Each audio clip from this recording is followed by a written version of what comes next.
Je vous salue dans le merveilleux nom de notre Seigneur Jésus-Christ et bienvenue encore au fuseau divin afin de nourrir votre âme avec la parole de Dieu. Nous sommes dans la prière. Éternel des armées, nous te remercions et te rendons grâce pour la grâce, l'opportunité que tu nous as encore accordée, Seigneur, de suivre ta parole. Éternel Dieu, je te prie afin que tu puisses me crucifier, afin que je puisse parler au Papa Dieu éternel, non pas selon mon inspiration, mais selon la tienne, du sang de Jésus. Père Dieu éternel, dispose ton peuple à suivre ta parole. Je te prie d'illuminer le cœur de ton Seigneur afin qu'il puisse bien ta parole, que le but pour lequel ta parole soit accompli. Amen. Amen. Alors, le thème d'aujourd'hui, c'est le ministère angélique, le service angélique. Alors, ministère angélique, tout d'abord, ouvrons nos Bibles dans Hébreux 1, verset 13 à 14. La Bible dit, et auquel des anges a-t-il jamais dit, assieds-toi à ma droite jusqu'à ce que je fasse tes ennemis ton marche-pied. Ne sont-ils pas tous des esprits au service de Dieu, envoyés pour exercer un ministère en faveur de ceux qui doivent hériter du salut? Donc, en fait, nous voyons que les anges sont des êtres spirituels qui sont au service de Dieu et également au service des hommes. Donc, que sait-on sur les anges? Le mot ange tire son origine du grec angelos qui signifie envoyé. Donc, c'est donc qui est un ange, qui est bien l'ange dont on parle. Un ange, c'est un saint auprès de Dieu qui agit pour le bénéfice des hommes. Un ange, c'est un saint auprès de Dieu qui agit pour le bénéfice des hommes. Un ange, c'est un ambassadeur, un homme ou un être divin chargé d'une mission, d'un travail à faire, d'un message à porter.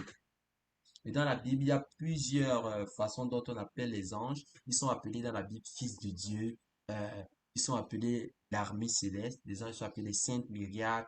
Ils sont appelés les vents. Les anges sont appelés les flammes de feu, les serviteurs de Dieu. Les serviteurs de Dieu. Et puis également, nous pouvons voir parfois dans la Bible, quand on fait référence à la fureur du roi, on dit l'ange de la mort. L'ange de la mort. Puis, pour en savoir plus, nous allons voir les vocables désignant les anges. Un prophète. Et puis, nous allons lire un passage pour chacun des vocables, désigne les anges. Nous allons chacun lire un passage sur ces différents vocables-là. Donc, un prophète, nous allons lire dans Malachie 3, verset 1. La Bible déclare, voici, j'enverrai mon messager, il parlera le chemin devant moi. Et soudain entrera dans son temple le Seigneur que vous cherchez, et le messager de l'alliance que vous désirez. Voici, il vient, dit l'Éternel des armées. Et un ange peut parfois prendre la forme humaine pour passer un message, un émissaire de Dieu, passer un message. Il a un message à porter, un message à transmettre. Amen. Également, nous pouvons voir un ange sous forme humaine, comme par exemple un prêtre, dans Malachie 2, verset 7. La Bible dit, car les lèvres du sacrificateur doivent garder la science, et c'est à sa bouche qu'on demande la loi, parce qu'il est un envoyé de l'Éternel des armées. Également, les anges sont appelés les vents, les flammes de feu, les serviteurs de Dieu. Et cela, nous pouvons le voir dans Somme 104, verset 4. La Bible dit, il fait des vents ses messagers, des flammes de feu ses serviteurs. Aussi, dans la Bible, quand nous lisons la Bible, nous pouvons avoir voir la fureur du roi, qui fait référence à l'ange de la mort. Nous pouvons également voir cela, ce vocable dans Proverbe 16, verset 14. La Bible déclare la fureur du roi est un messager de mort, et un homme sage doit l'accuser. La fureur du roi est un messager de mort, un envoyé de mort, et un homme sage doit l'accuser. Vous voyez que la fureur du roi ici a quelque chose de relié avec l'ange de la mort. Également dans la Bible, nous pouvons lire et nous avons constaté que les anges parfois sont appelés fils de Dieu. Mais il est important ici de pouvoir lire bien le passage, le contextualiser afin de savoir de quel fils de Dieu il s'agit. Ça pourrait s'agir des anges, tout comme ça pourrait s'agir des enfants de Dieu. Ouvrons nos Bibles ensemble dans Job 1, verset 6. Job 1, verset 6, la Bible dit, or les fils de Dieu vinrent un jour se présenter devant l'Éternel, et Satan vint aussi au milieu d'eux. Pourquoi Satan est venu au milieu? Pourquoi? Parce que Satan, c'est l'ange déchu. Satan était l'ange de lumière au commencement. Il était l'ange de lumière. Dans la Bible dit, or les fils de Dieu vinrent un jour se présenter devant l'Éternel, et Satan vint aussi se présenter. Il se présentait pourquoi? Parce qu'il se reconnaissait comme étant dans les rangs. Il a été dans les rangs autrefois. Il était, euh, il a fait partie de la myriade céleste naguère. Donc, les fils de Dieu dans la Bible font référence parfois aux anges. Également, dans la Bible, nous pouvons voir les saintes myriades. Les saintes myriades, pouvons le voir dans Jude 1, verset 14. La Bible dit, c'est aussi pour eux qu'Enoch, le septième depuis Adam, a prophétisé en ces termes. Voici le Seigneur est venu avec ses saintes myriades. Les saintes myriades font référence aux anges. Amen. Nous avons également l'armée céleste. L'armée céleste dans Luc 2, verset 13. Nous allons lire Luc 2, verset 13 à 14. La Bible déclare, et soudain, il se joignit à l'ange une multitude de l'armée céleste, louant Dieu et disant, gloire à Dieu dans les lieux très hauts et paix sur la terre parmi les hommes qui l'agréent. Voilà les vocables que nous allons voir, que nous pouvons voir dans la Bible qui désignent les anges. Durant vos lectures, vous pourrez en découvrir d'autres. Donc, il y a dans le ciel, il y a une hiérarchie. Il y a un ordre hiérarchique des anges. Nous avons les séraphins, nous avons les chérubins, nous avons les êtres vivants, les archanges, et il y a plusieurs autres anges. Donc, voyons donc les séraphins, qui est la première catégorie des anges. Les séraphins ont pour rôle de parler de la gloire de Dieu. Et dans la Bible, nous avons un passage d'Ésaïe 6, verset 2 à 3, qui parle des séraphins. La Bible déclare, des séraphins se tenaient au-dessus de lui, ils avaient chacun 6 ailes, deux dont ils se couvraient les pieds et deux dont ils se servaient pour voler. Ils criaient l'un à l'autre et disaient, Saint, Saint, Saint est l'Éternel des armées, toute la terre est pleine de sa gloire. Saint, Saint, Saint est l'Éternel des armées, toute la terre est pleine de sa gloire. Nous voyons que ces anges-ci ont pour rôle de parler de la gloire de Dieu, parler de la gloire de Dieu, proclamer la sainteté de Dieu. Amen. Également, nous pouvons voir euh, les chérubins. Les chérubins, qui sont la deuxième catégorie des anges, ils ont pour rôle de prévenir le péché. Ils ont pour rôle de prévenir le péché dans la vie de l'enfant de Dieu.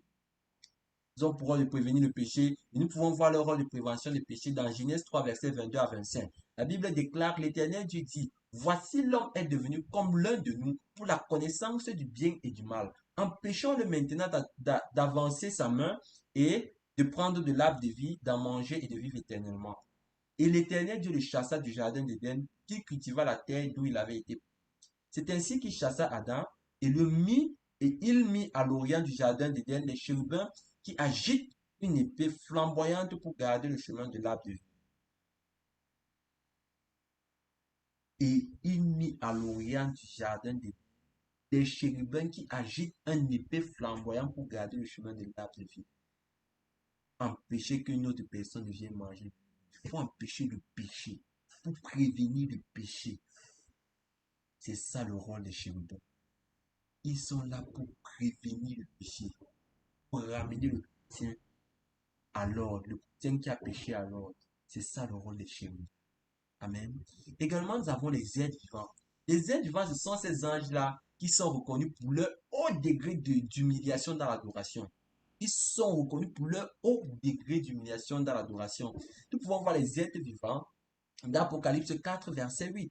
Ici, l'apôtre Jean nous parle des anges, des êtres vivants qui s'humilient devant Dieu, l'adorer. La Bible dit, les 4 êtres vivants ont chacun 6 ailes, et ils sont remplis de Dieu tout autour et au-dedans. Ils ne cessent de dire jour et nuit, Saint, Saint, Saint est le Seigneur Dieu, le Tout-Puissant qui était, qui est et qui vient.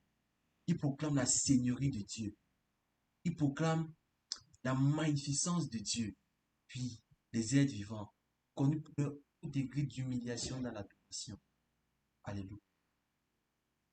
Également, nous pouvons voir les archanges. Les archanges sont une classe particulière dans nous trouvons principalement l'ange Michel, l'ange Gabriel et Lucifer, qui est l'ange déchu. Et puis, le premier archange que nous allons voir, c'est l'archange Michel. Michel veut dire qui est comme Dieu. Cet ange a pour rôle de protéger le peuple juif d'Israël. Il est le défenseur de la foi, l'archange Michel. Il est le chef des forces célestes. Il est le chef des forces célestes. Dans la Bible, dans Daniel 8, nous pouvons également voir comment l'archange Michel a aidé Daniel qui était dans la fosse au lion. Disons, ouvrons la Bible ensemble dans Apocalypse 12, verset 7 à 8. Pour voir également le rôle de l'archange Michel. Et il vous dit, et il y eut guerre dans le ciel. Michel et ses anges combattirent le dragon. Et le dragon et ses anges combattirent. Mais ils ne furent pas les plus forts et leur place ne fut plus trouvée dans le ciel. et il y eut dans le ciel, et il y eut guerre dans le ciel. Michel et ses anges combattirent contre le dragon. Il combattit contre le dragon et, et, et, et, et- et ses anges combattirent. Mais ils ne furent pas les plus forts et leur place ne fut plus trouvée dans le ciel. Ils ont combattu le dragon. Michel et les anges qui sont à son service ont combattu Satan. Satan et sa troupe. Satan et sa troupe d'anges. Ils ont combattu le dragon, les précipiter, les sortir du ciel. Amen. Parce que dans le ciel, il n'y a pas de péché. Alléluia.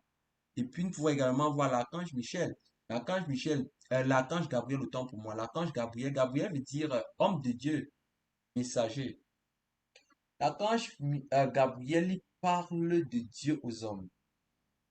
Dans l'Ancienne Alliance, dans le livre de Daniel 8, l'ange Gabriel a aidé le frère Daniel dans l'interprétation des songes.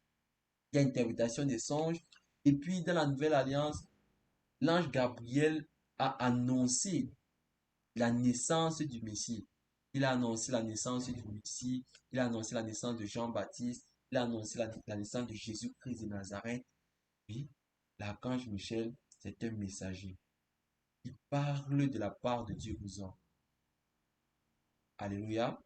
Et le troisième archange que nous allons voir, c'est l'archange Lucifer, l'ange déchu. Donc Lucifer veut dire ange de lumière. Et la fonction de Lucifer dans le ciel était d'adorer et de louer Dieu. Mais très vite, Lucifer a voulu élever son trône au-dessus de Dieu. Pourquoi? Parce que il était tellement paré de pouvoir, paré d'or, paré. Il avait un, il était revêtu d'ornements sacrés. Et puis toute sa beauté a développé en lui l'orgueil. Il a voulu élever son trône au-dessus de Dieu. Son rôle dans le ciel était de rappeler qui Dieu est aux hommes et aux autres anges. Alors dans toute sa beauté, dans tout son éclat, il a voulu dire non, je vais élever mon trône au-dessus de Dieu. Et c'est comme ça que il s'est retrouvé en train d'être précipité. En train d'être précipité. L'orgueil, l'orgueil, l'orgueil a fait la chute de Lucifer. Il n'a pas voulu rester à sa place d'archange, ange de lumière. Il s'est fié à sa beauté pour amener le péché dans le monde. Amen. Et puis, nous avons également d'autres anges dans le ciel. Ce sont les anges principaux, les qui sont mentionnés dans la Bible. Les séraphins, les chérubins, les êtres vivants, les archanges. Les archanges, nous avons l'ange Michel, l'ange Gabriel, Lucifer. Mais ça ne veut pas dire que ce sont les seuls anges, non. La liste d'anges est loin d'être exhaustive, puisqu'il y a plusieurs anges dans la Bible. Donc il y a tellement d'anges. Et chaque individu a un ange. Chaque enfant de Dieu a un ange. Un ange de Dieu qui est à son service. Amen. Ou bien même des anges qui sont à son service. Amen. Donc les autres anges, quand il dit les autres anges, ils sont appelés ainsi. Pourquoi? Parce qu'ils sont vulgaires et ils sont toujours avec les hommes. Ils sont toujours avec les hommes. Alléluia. Alors voilà ce que le Seigneur Jésus-Christ a mis dans mon cœur pour partager avec vous. Que le Seigneur vous bénisse abondamment. Alors, si tu aimerais bénéficier du mystère angélique dans sa plénitude, tu aimerais bénéficier du service angélique dans sa plénitude, bien aimé, c'est le temps. C'est unique. Le Seigneur peut venir en aide. Il peut envoyer ses anges dans certaines situations, mais si tu veux pleinement jouir du service angélique dans ta vie, bien aimé, il faut accepter Jésus-Christ dans ta vie. Il faut décider de marcher en nouveau Dieu. Il faut décider d'abandonner tes mauvaises voies pour servir le Seigneur, pour l'adorer en esprit. Alors, c'est toi qui m'écoutes, tu n'as jamais accepté Jésus-Christ dans ta vie. C'est toi qui m'écoutes, tu es parmi ceux qui vouent des cultes aux anges. C'est toi qui m'écoutes, tu t'es éloigné de Dieu et tu aimerais renouer avec lui. Tu aimerais refaire alliance avec ton Créateur, c'est le temps. C'est le temps. Viens à Jésus-Christ. Viens à Jésus-Christ tel que tu es. Il t'accepte avec tous tes défauts, avec tout ton péché. Il t'accepte tel que tu es. Il va porter ton opprobre. Il va porter tous tes soucis, tous tes fardeaux. Il est là, il t'attend. Il t'attend, n'endurcis pas ton cœur. Il frappe à la porte de ton cœur. Ne suis pas cette voix qui te dit non. Il est là, il t'attend. Alors si tu as pris cette décision dans ton cœur d'accepter Jésus-Christ dans ta vie, refais cette prière. Seigneur Jésus, je reconnais que Jésus-Christ est mort sur la croix pour mes péchés. Et je prie à présent que son sang précieux puisse me justifier et me purifier de toutes mes iniquités. Seigneur Jésus-Christ, je ne mérite pas de venir auprès de toi parce que tu es saint. Et accepte-moi tel que je suis. Sois indulgent à mon égard, Seigneur Jésus. Aide-moi dans la décision que je prends aujourd'hui. Car je ne veux pas me donner accès au vieil homme dans ma vie. Je te prie de m'aider à tenir ferme dans cette décision que je prends aujourd'hui jusqu'à la fin de mes jours. Amen. Tu as accepté Jésus-Christ dans ta vie. T'invite à constamment louer le Seigneur. Louer le Seigneur, c'est le célébrer, c'est célébrer Dieu. Adore le Seigneur, adore le Seigneur. C'est dire qui Dieu est. Proclamer sa Seigneurie. Et je t'invite également à prier le Seigneur tout le temps. Le Seigneur, afin qu'il puisse te justifier. Amen. Il y a une force dans la prière. Prier, c'est parler à Dieu. Également, je t'encourage à lire ta Bible. Si tu en as une, lis ta Bible, lis ta Bible, ta Bible, afin de connaître ce que le Seigneur attend de toi, en tant qu'enfant de Dieu. Alors, je te souhaite bienvenue à la maison. Bienvenue, bienvenue à la maison. Également, Seigneur, pour qu'il te dirige vers une souvent le Seigneur en esprit, en vérité, afin de bâtir ta foi. Que le Seigneur te bénisse abondamment.